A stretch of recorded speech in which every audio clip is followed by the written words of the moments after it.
Hello दोस्तों, कैसे हो आप सब? मस्त होंगे। चलते हैं हम आज के आपके इम्पोर्टेंस नोट्स कक्षा 10 के अध्याय एक रासायनिक अभिक्रिया एवं समीकरण किशन दास के साथ आप पढ़ेंगे। और चैनल को लाइक सब्सक्राइब और शेयर कीजिएगा और मन लगाकर पढ़ना। इम्पोर्टेंट क्वेश्चंस तैयारी टारगेट एग्जाम के साथ बाय किशन दास 95% अंक अर्जित कीजिए। इससे अबव आपके आएंगे और इस नोट्स को ध्यानपूर्वक मन लगाकर पढ़ना है। तो हम चलते हैं बिना समय गंवाए आपके चैप्टर नंबर जो फर्स्ट है, इसका नाम है रासायनिक अभिक्रिया एवं समीकरण। तो सबसे पहले आपको पता होना चाहिए कि रासायनिक समीकरण होते क्या है। तो किसी रासायनिक अभिक्रिया को अभिकारकों एवं उत्पादकों के प्रतीकों व रासायनिक सूत्रों का प्रयोग करके प्रदर्शित करना रासायनिक समीकरण कहलाता है। तो आपको कोई भी एक उदाहरण के तौर पे एक रासायनिक समीकरण नजर आ रहा है जिसमें जिंक की अभिक्रिया सल्फ्यूरिक अम्ल से की जा रही है और जिंक सल्फेट और हाइड्रोजन गैस उत्पन्न हो रही है। तो यहाँ पे जिंक और जो जिंक और सल्फ्यूरिक अम्ल है आपका, ये तो हो गया आपके अभिकारक, यानी ऐसे पदार्थ जो रासायनिक अभिक्रिया में भाग लेते हैं वो अभिकारक कहलाते हैं। और बीच में जो आपको तीर का निशान नजर आ रहा है, वो तीर का निशान जो है ये बताता है अभिक्रिया की दिशा और अभिक्रिया की चिन्ह है, ये अभिक्रिया का चिन्ह है कि अभिक्रिया को प्रदर्शित करता है।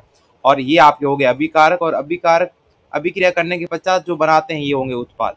तो ऐसे पदार्थ जो रासायनिक अभिक्रिया में भाग लेते हैं अभिकारक कहलाते हैं, और ऐसे उत्पाद जो रासायनिक अभिक्रिया को संपूर्ण होने के बाद प्राप्त होते हैं तो आपके उत्पाद कहलाते हैं। फिर आता है कि रासायनिक समीकरण जो होता है उसको संतुलित करना पड़ता है।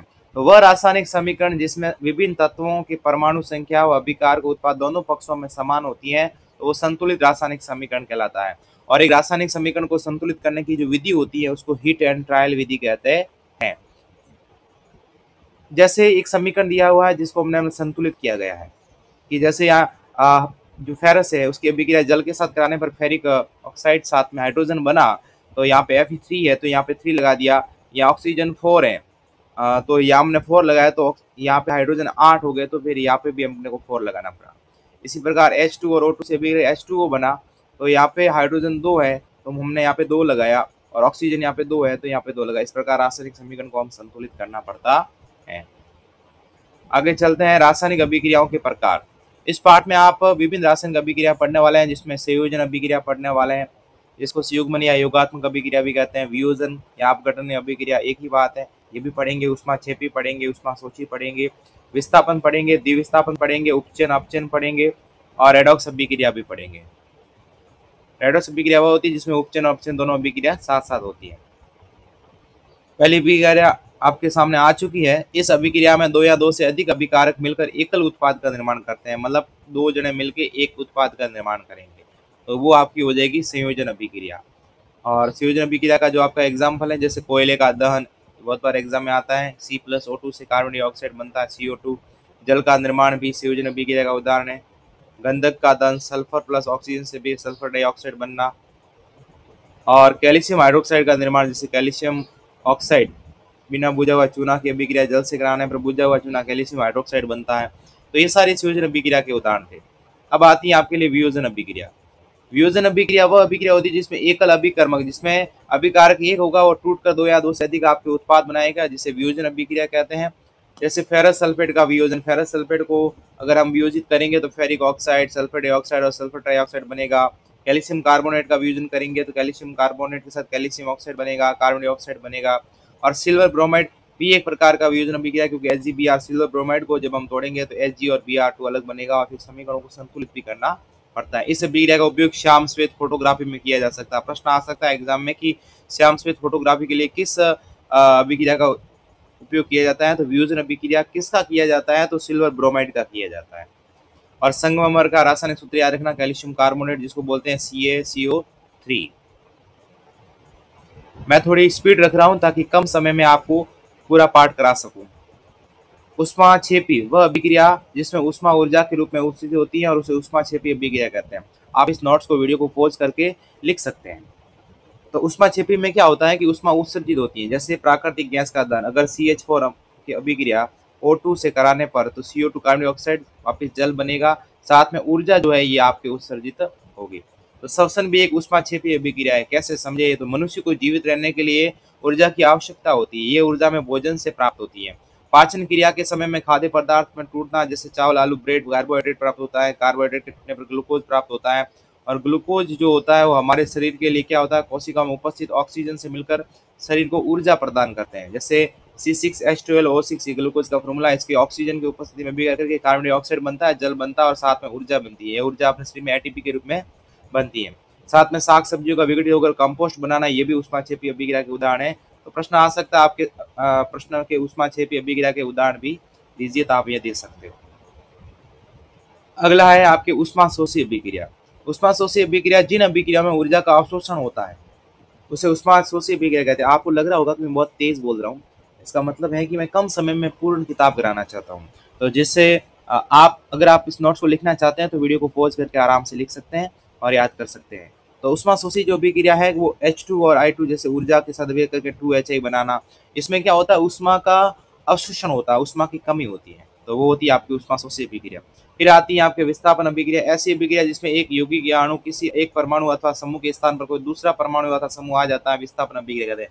एक और परिभाषा में हम अगर इसको कहना चाहे तो जिसमें कम क्रियाशील तत्व किसी अधिक अभिक्रियाशील तत्व की जगह आ जाता है। यानी कि अगर कोई यौगिक है जिसमें जो यौगिक बना हुआ उसमें तत्वों कम क्रियाशील है, उसकी जगह अगर अधिक अभिक्रियाशील वाला तत्व होता है जो सक्रियता श्रेणी में आता है, वो उसके अभिक्रिया करके तो उसको वहां से विस्थापित कर देगा और उसकी जगह आ जाएगा। जैसे कि जिंक की अभिक्रिया कॉपर सल्फेट से करने से ये जिंक कॉपर को विस्थापित कर देगा, कॉपर यहाँ विस्थापित हो जाएगा और जिंक सल्फेट बन जाएगा। फेरस की अभिक्रिया कॉपर सल्फेट से करने पर कॉपर को ये फेरस विस्थापित कर देगा, फेरस सल्फेट बन जाएगा कॉपर। ये आपके विस्थापन अभिक्रिया के उदाहरण है, इंपॉर्टेंट परीक्षा में आ सकता है। विस्थापन अभिक्रिया किसे कहते हैं, और द्विविस्थापन अभिक्रिया और विस्थापन अभिक्रिया में अंतर भी आपको अलग से पूछा जा सकता है। तो द्विविस्थापन अभिक्रिया भी याद रखना, वे अभिक्रिया जिसमें अभिकारकों के बीच आयनों का आदान प्रदान होता है, द्विविस्थापन अभिक्रिया कहलाती है। उदाहरण के लिए Na2SO4 की अभिक्रिया BaCl2 से कराने पर BaSO4 बनता है और NaCl बनता है, यानी इसकी अभिक्रिया इससे होती है, इसकी अभिक्रिया इससे होती है, तो ये बेरियम सल्फेट और सोडियम क्लोराइड बनता है। तो बेरियम सल्फेट अवक्षेप के रूप में बनता है, इसे अवक्षेपण अभिक्रिया भी कह सकते हैं। अगली आती है आपके उपचयन अभिक्रिया। उपचयन अभिक्रिया का ऐसी अभिक्रिया जिसमें ऑक्सीजन की वृद्धि होती है, ध्यान देना, उपचयन अभिक्रिया में ऑक्सीजन की वृद्धि होगी और हाइड्रोजन की हानि होगी, त्याग होगा, उपचयन अभिक्रिया कहलाती है। जैसे मैग्नीशियम की अभिक्रिया ऑक्सीजन से करने पर मैग्नीशियम ऑक्साइड बनता है और कॉपर की अभिक्रिया ऑक्सीजन से करने पर कॉपर ऑक्साइड बनता है। अगला प्रश्न है आपके सामने अपचयन अभिक्रिया। अपचयन अभिक्रिया किसे कहते हैं, तो ऐसी अभिक्रिया जिसमें हाइड्रोजन की वृद्धि हो तथा ऑक्सीजन का त्याग हो उसे अपचयन अभिक्रिया कहते हैं। मतलब अपचयन अभिक्रिया उपचयन की विपरीत है, उसमें ऑक्सीजन की क्या हो रही थी भाई, वृद्धि हो रही थी, इसमें ऑक्सीजन की कमी होगी, उसमें हाइड्रोजन की कमी हो रही थी, इसमें हाइड्रोजन की वृद्धि होगी। जैसे अभिक्रिया आपको CuO+H2O यानी कॉपर ऑक्साइड की अभिक्रिया हाइड्रोजन के साथ करने पर कॉपर बनता है और इसमें हाइड्रोजन के साथ ये ऑक्सीजन जुड़ जाता है। और रेडॉक्स अभिक्रिया किसे कहते हैं, जिसमें उपचयन और अपचयन दोनों अभिक्रिया एक साथ होती है, उसे रेडॉक्स अभिक्रिया कहते हैं। तो ये याद रखना, CuO की अभिक्रिया H2 से करने पर Cu+H2O बनता है। तो यहाँ पे देखो ऑक्सीजन की कमी हुई इसलिए अपचयन, और यहाँ ऑक्सीजन की जुड़ा है इसलिए उपचयन अभिक्रिया। ये वेरी इंपॉर्टेंट है, याद रखना। अगला प्रश्न आता है, दैनिक जीवन में उपचयन अभिक्रियाओं के हमें क्या प्रभाव देखने को मिलते हैं, तो संक्षारण। जब कोई धातु अपने आसपास अम्ल, आर्द्रता, नमी किसी के भी संपर्क में आती तब ये संसर्ग होती है, इस प्रक्रिया को संक्षारण कहते हैं। और संक्षारण का क्या होता है, चांदी के ऊपर काली परत चढ़ना, तांबे के ऊपर हरी परत चढ़ना, लोहे पर जंग लगना, ये सारे संक्षारण के उदाहरण है। फिर आता है आपका इस पाठ का अंतिम टॉपिक जो है विकृत गंधिता, यानी तेल और वसायुक्त खाद्य पदार्थों को लंबे समय तक सुरक्षित बनाने के लिए उसमें ऑक्सीकारक मिलाए जाते हैं। तो वो क्या करते हैं, उसको सुरक्षित रखते हैं। जैसे आपने देखा होगा कि भोज्य पदार्थ में जैसे अपने अमल जो अचार मुरबा बनाते हैं उसमें तेल में रखा जाता है, या जो नमकीन चिप्स लाते हैं उसमें नाइट्रोजन गैस होती है। तो हम कह सकते हैं ये विकृत गंधिता होता है। और उदाहरण के लिए आलू की चिप्स तेल में नाइट्रोजन गैस का प्रयोग करने से क्या होता है, उसको लंबे समय तक सुरक्षित रखा जाता है और वो उसको बचाया जाता है। तो हमने बहुत कम समय गंवाए, आपके ये सवाल इंपॉर्टेंट कर दिए। टारगेट एग्जाम के साथ जुड़ने के लिए धन्यवाद। आप मुझे सजेस्ट कर सकते हो, अगर मैंने इस पर स्पीड रखी है तो आप इसको बोल सकते हो कि सर थोड़ा आराम से पढ़ा सकते हो। तो मिलते हैं आपके दूसरे चैप्टर के साथ, तब तक बाय बाय, टेक केयर।